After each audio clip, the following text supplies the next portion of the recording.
Merci Alexis donc, de répondre à nos quelques questions. Donc avant de parler du match de coupe en lui-même, quelle a été ta réaction lorsque tu as appris que le futur adversaire pour ce 5e tour serait l'US Fayence? Car il faut bien le dire, il y a un petit contentieux entre les deux clubs. Un contentieux, non, je pense pas qu'il y ait de contentieux. On les a rencontrés en R2 il y a 2 ans. On est monté, on a joué la fin de championnat, c'était assez tendu entre les deux équipes au niveau des points, mais on a réussi à faire les résultats qu'il fallait, et puis on est monté logiquement, je pense, en R1. Si je me souviens bien, on avait gagné 4-2 chez eux. C'était un match âpre, il y avait beaucoup de vent, je me rappelle. Et au match retour, ça avait été, on avait fait match nul. Match retour, on avait fait match nul, on s'était créé une ou deux situations, on s'était heurté à un bloc assez compact, assez bas, mais voilà, on avait pris au moins le point qu'il fallait chez nous, donc on avait fait le travail. Après c'est sûr que, je me rappelle, ils étaient venus avec deux bus de supporters, je crois. C'est ça. Ils avaient mis un peu d'ambiance, donc c'était plutôt sympa d'avoir un peu d'ambiance à ce niveau-là. Au sein du groupe, tu es le seul qui était déjà là il y a 2 saisons, lorsque les deux équipes s'étaient rencontrées en R2. Quel souvenir gardes-tu de ces 2 confrontations? Comme je l'ai dit, chez eux, on avait souffert, mais on avait su marquer rapidement et prendre l'avantage aussi rapidement. C'était un match où il y avait beaucoup de vent, je me rappelle. On avait été surpris même d'ailleurs par la qualité de cette équipe. Ils avaient un super numéro 10 et un très bon défenseur axial gauche. Donc on avait lutté un peu avec eux, et puis on avait su se mettre à l'abri en deuxième mi-temps. Même si on avait souffert, on avait su les contrer par 2 fois, je crois, en deuxième mi-temps. Donc voilà, c'était un match plutôt globalement maîtrisé. Après avec le soutien de leur public, parce qu'ils ont un public quand même sympa. C'est assez festif, il y a pas mal de monde qui vient les voir jouer. Et c'est aussi sympa pour nous de pouvoir jouer dans ce genre de contexte. Donc voilà, et puis comme j'ai dit, au match retour, on avait un peu plus galéré. Ils étaient venus avec un bloc très compact, très bas. Ils avaient essayé de nous contrer, mais on n'a que très rarement été mis en danger. Donc on n'a pris qu'un point au match retour. Alors maintenant, revenons à la Coupe de France.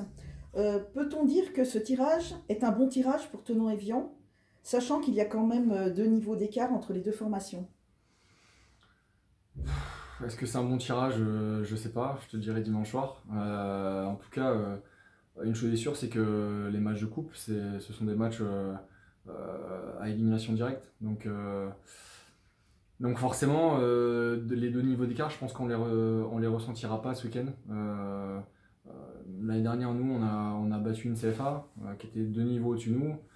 Et la différence de niveau, c'était pas vu sur le match. Donc ça reste des matchs à élimination directe, tout peut se passer, et on prend vraiment pas au pied de la lettre cette rencontre. On sait que ça va être un match compliqué, on sait qu'il va falloir être solide, il va falloir être bon défensivement, il va falloir proposer du jeu. Peut-être, et même certainement, que dans la maîtrise globale, on est meilleur qu'eux, peut-être.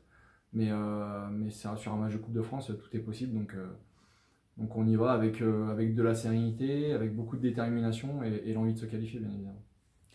Et à l'entraînement, au cours de cette semaine, est-ce qu'on aborde différemment un match de coupe plutôt qu'un match de championnat? Non, les contenus d'entraînement sont les mêmes. On aborde le match de la même manière que si c'était un match de championnat. Nous, on a des objectifs élevés, donc on a envie de gagner tous nos matchs. On a aussi envie de faire un beau parcours en Coupe de France. Je pense que c'est intéressant pour le club, mais ça l'est aussi pour nous. Ça nous permet aussi à nous d'engranger de la confiance, de pouvoir créer quelque chose d'encore plus fort entre nous, les joueurs, et le staff. Donc la préparation, c'est la même qu'un match de championnat. Juste ce qui différencie, c'est que, comme j'ai dit, c'est à élimination directe. Donc il n'y a qu'un match et il va falloir tout donner. Justement, en termes d'objectifs, pour le club, l'objectif en championnat était clairement annoncé, avec en ligne de mire l'accession en National 2. Est-ce qu'on peut dire que la Coupe de France est secondaire finalement? Secondaire, oui, logiquement, elle est secondaire par rapport à nos objectifs de monter en National 2. Mais comme je l'ai dit, la Coupe de France nous permet de créer quelque chose, une sorte d'unité qui est hyper importante et qui nous aidera forcément pour le championnat. Donc on ne prend pas au pied de la lettre cette Coupe de France. On a envie d'aller le plus loin possible, ce qui pourra permettre aussi au club d'avoir plus de visibilité. Et ce qui nous permettra à nous de continuer à engranger de la confiance et surtout pour le groupe, engranger de la sérénité. Merci Alexis pour ces Merci à vous. réponses. Merci.